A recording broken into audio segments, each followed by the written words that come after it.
মুমিন বান্দা কি করবে? আল্লাহ পাকের নামাজ আদায় করবে। কার?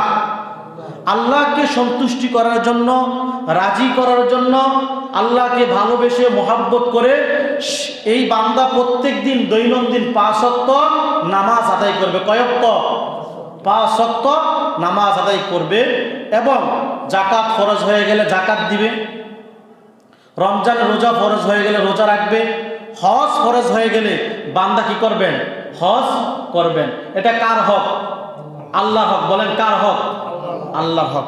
এরপরে আসেন বান্দার হক। বান্দার হক হচ্ছে, বান্দা এই দুনিয়াতে চলাফেরার ক্ষেত্রে একজন মানুষ আরেকজন মানুষের সাথে কি করবে? সৎ আচরণ করবে। কি আচরণ? সৎ আচরণ করবে, ভালো ব্যবহার করবে, লেনদেন ঠিক রাখবে, মানুষের মনে কি দিবে না? কষ্ট দিবে না। বান্দাকে কথা দ্বারা